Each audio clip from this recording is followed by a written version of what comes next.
नमस्कार, Ambe home science classes में आप सभी का स्वागत है। तो आज मैं आप लोगों को 51 से लेके 100 तक क्वेश्चन कंप्लीट करवाऊंगी, क्योंकि पिछली वीडियो में हम लोगों ने 50 क्वेश्चन कंप्लीट कर लिए हैं। तो मैं आप लोगों के लिए टॉप 500 क्वेश्चन लेके आई हूँ, जो आपके TGT, PGT, LT grade, net और यूपी बोर्ड की परीक्षाओं के लिए बहुत ही महत्वपूर्ण है। मैं आप लोगों के लिए बहुत ही सॉलिड प्रश्न लेके आई हूँ। तो आइए देखते हैं हमारा 51 क्वेश्चन क्या है। 51 क्वेश्चन है, कास्टिक सोडा के प्रयोग से ऊनी वस्त्र। कास्टिक सोडा का प्रयोग जब हम ऊनी वस्त्र पर करते हैं तो वस्त्र हमारा क्या होता है, फैल जाता है।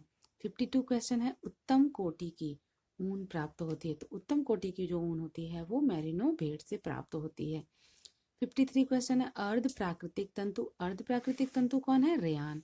54 है, रेशम के तंतु कैसे प्राप्त किए जाते हैं। तो रेशम के जो तंतु होते हैं वो रेशम के कीट द्वारा प्राप्त किए जाते हैं। और रेशम के कीट कहाँ पाए जाते हैं, शहतूत के पत्ते पर। 55 क्वेश्चन है, रेशम का कीड़ा किसकी पत्तियों पर पाया जाता है, तो शहतूत। ठीक है।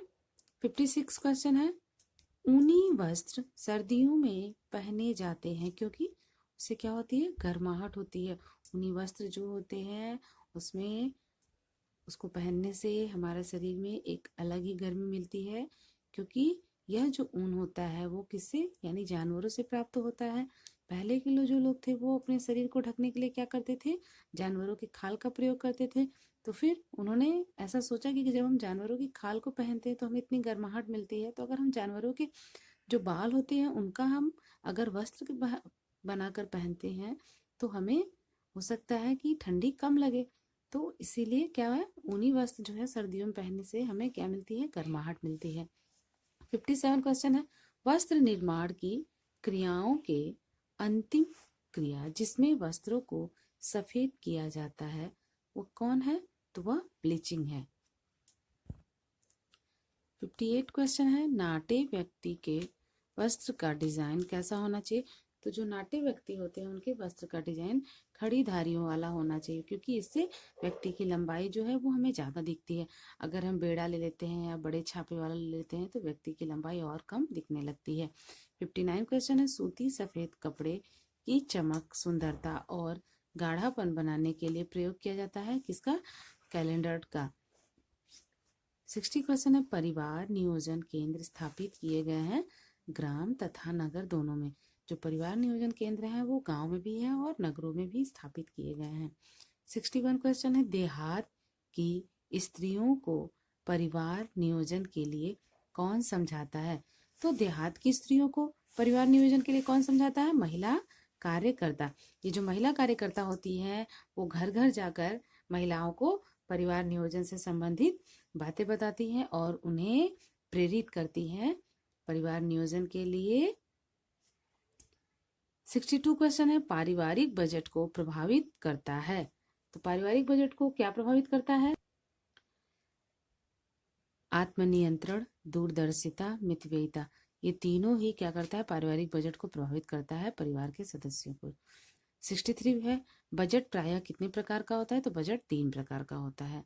64 क्वेश्चन है, भारत में पारिवारिक बजट बनाने में क्या कठिनाई होती है। तो भारत में शिक्षा का अभाव है जिसके कारण पारिवारिक बजट बनाने में कठिनाई होती है। 65 क्वेश्चन है, निर्धन वर्ग की अपेक्षा धनी वर्ग का भोजन पर प्रतिशत व्यय होता है। तो क्या होता है, कम होता है। और जो ये बजट है वो देखिए 66 क्वेश्चन में आया है, बजट के संबंध में प्रमुख अर्थशास्त्री हैं। तो कौन है वो, डॉक्टर एल्जिन है, क्योंकि इन्होंने ही अपना जो बजट बनाया था वो उस बजट में इन्होंने यह दर्शाया था कि जो गरीब वर्ग के लोग होते हैं वो सबसे ज्यादा भोजन पर खर्च करते हैं और जो निर्धन जो धनी वर्ग के लोग होते हैं वो भोजन पर कम खर्च करते हैं। 67 क्वेश्चन है, कुपोषण तथा खालिस्तान में गहरा संबंध है। कुपोषण और चिंता में गहरा संबंध है। 68 क्वेश्चन है, सांख्यिकी आंकड़ों का करती है। तो सांख्यिकी आंकड़ों का क्या करती है, संकलन, वर्गीकरण और सरड़ीयन। 69 क्वेश्चन है, आधुनिक प्रकार का ईंधन है। तो आधुनिक प्रकार का ईंधन क्या है, कुकिंग रेंज। 70 क्वेश्चन है, प्रोटीन का पाचन होने के पश्चात वह परिवर्तित हो जाता है। तो प्रोटीन जो है पाचन के बाद इम्यूनो अम्ल में परिवर्तित हो जाता है। 71 क्वेश्चन है, आदर्श रसोई घर में क्या होना चाहिए? आदर्श रसोई घर जो है वो यू आकृति की होनी चाहिए। 72 क्वेश्चन है, मनुष्य 10 कैलोरी ऊर्जा प्राप्त करता है कितना? 2.5 ग्राम कार्बोहाइड्रेट से। 2.5 ग्राम कार्बोहाइड्रेट से वो 10 कैलोरी ऊर्जा प्राप्त करता है। 73 क्वेश्चन है, जन्म के समय बच्चे के मस्तिष्क का भार होता है 350 ग्राम। कितना वजन होता है? 350 ग्राम। 74 क्वेश्चन है, सबसे शुद्ध व उत्तम जल कौन सा होता है? तो वर्षा का जो जल होता है उसे सबसे शुद्ध और उत्तम जल माना गया है।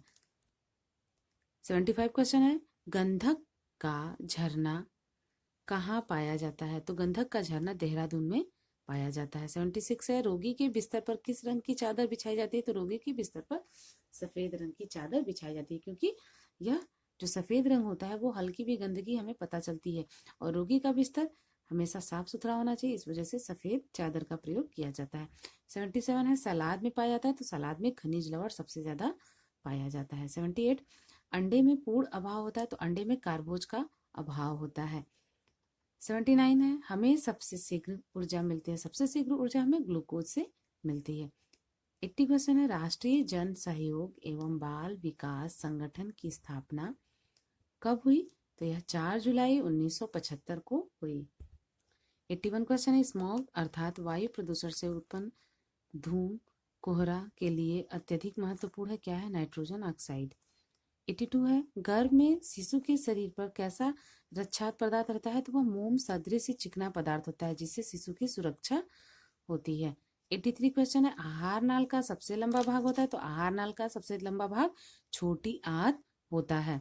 84 है, आमाशय में कौन सा रस पाया जाता है? तो आमाशय में जठर रस पाया जाता है। कौन सा रस पाया जाता है? जठर रस पाया जाता है। 85 क्वेश्चन है, पचे हुए भोजन का शोषण आहार नाल के किस भाग में होता है? छोटी आंत में होता है। 86 है, सर्वप्रथम समाजशास्त्र शब्द का प्रयोग कब किया गया? तो सन 1838 में किया गया। 87 है, कपड़ों को काटने वाला किट होता है? तो कपड़ों को काटने वाले किट को क्या कहते हैं? Cleave oath. 88 है, वायु का सक्रिय भाग कितना है? तो वायु का सक्रिय भाग 1/5 है। 89 है, वृद्ध काल में भोजन में किन पोषक तत्वों का अधिक समावेश होना चाहिए? तो वृद्ध काल में भोजन में सबसे ज्यादा प्रोटीन, कैलोरी, खनिज लवण तथा विटामिन का समावेश होना चाहिए। 90 क्वेश्चन है, रक्ताल्पता रोग किस खनिज लवण की कमी से होता है? तो यह लवण की कमी से रक्ताल्पता नामक रोग हो जाती है। 91 क्वेश्चन है, 1 ग्राम कार्बोहाइड्रेट से कितनी कैलोरी ऊर्जा प्राप्त होती है? तो 4.1 ग्राम ऊर्जा प्राप्त होती है। 92 क्वेश्चन है, जाड़े के मौसम में स्नान करना चाहिए? तो जाड़े के मौसम में हमें प्रतिदिन स्नान करना चाहिए, क्योंकि जो व्यक्ति प्रतिदिन स्नान करता है उसका स्वास्थ्य हमेशा अच्छा रहता है, और स्नान करने से मन तरोताजा हो जाता है। 93 क्वेश्चन है, प्रत्येक कशेरुका में कितने भाग होते हैं? तो प्रत्येक कशेरुका में 2 भाग होते हैं। 94 है, मनुष्य की कलाई में छोटी छोटी अस्थियों की संख्या कितनी होती है? तो 18 होती है। छोटी छोटी अस्थियां जो होती है वो कुल कितनी होती है मिलाकर? 18। 95 क्वेश्चन है, ऊपरी बाहु की हड्डी होती है चपटी? ऊपरी बाहु की जो हड्डी होती है वो चपटी होती है। 96 क्वेश्चन है, प्रगणिका या ह्यूमरस का सिर स्थित होता है? तो वह अंश उल्लूखन में स्थित होता है। 97 क्वेश्चन है, कपाल में सुरक्षित रहता है? मस्तिष्क जो है वो कपाल में सुरक्षित रहता है। 98 क्वेश्चन है, पेशियां कितने प्रकार की होती है? पेशियां 3 प्रकार की होती है, ऐच्छिक, अनैच्छिक और हृदपेशी। 99 है, बढ़ती उम्र में आंखों में अधिकतर कौन सी बीमारी हो जाती है? तो कौन सी बीमारी हो जाती है? मोतियाबिंद। ज्यादातर यह बुजुर्गों को हो जाती है, और मोतियाबिंद का ऑपरेशन भी अब आसानी से हो जाता है, और कभी कभी तो इसका कैंप भी लगता है, और यह ऑपरेशन निःशुल्क भी होता है। आज का हमारा आखिरी प्रश्न है, 100 छोटे मकानों के लिए आवश्यक है? तो छोटे मकानों के लिए फोल्डिंग आवश्यक है। जो मकान छोटे होते हैं तो हम उस मकान में ऐसा सामान रखना चाहते हैं जिसे हम आसानी से समेट सके, और बिल्कुल सामान की वजह से जो हमारा कमरा है वो भरा भरा ना लगे। तो फोल्डिंग वाली जो चारपाई होती है, हम अगर उसे मोड़कर एक तरफ खड़ा कर देते हैं तो कमरे में हम बाकी क्रियाकलाप कर सकते हैं। जैसे मान लीजिए उसी कमरे में आपको रहना है, उसी में कुकिंग भी करना है, तो छोटे कमरे के लिए जो फर्नीचर का हम प्रयोग करते हैं वो कौन सा होना चाहिए? फोल्डिंग। तो आज के लिए थे ये आपके 50 बहुत ही महत्वपूर्ण प्रश्न। नेक्स्ट वीडियो में मैं 50 और भी महत्वपूर्ण प्रश्न लेके आऊंगी जो आपकी परीक्षाओं के लिए बहुत ही अच्छा रहेगा। और आप सभी लोग तैयारी बिल्कुल मन से करिए क्योंकि समय बहुत ही कम है। मैं बार बार यही बोल रही हूँ, जो भी पढ़िए उसको एकदम अच्छे से नोट डाउन करते जाइए, बार बार क्वेश्चन को रिपीट करिए। और जिस भी क्वेश्चन में या जो भी टॉपिक में आपको बिल्कुल डाउट लगता है तो आप कमेंट बॉक्स में कमेंट करके पूछ सकती हैं। वीडियो देखने के बाद आप एक बार अपने से भी प्रश्न के उत्तर देने की कोशिश करिए ताकि आप देखिए कि आप कितना कर सकती हैं। और ये सत्य है कि जो मेहनत करता है वो जरूर सफल होता है। तो बस मेहनत करते रहिए, आपको आगे कामयाबी जरूर मिलेगी। वीडियो पसंद आए तो अपने दोस्तों को भी बताइए, अपने दोस्तों में शेयर करिए, लाइक करिए। धन्यवाद।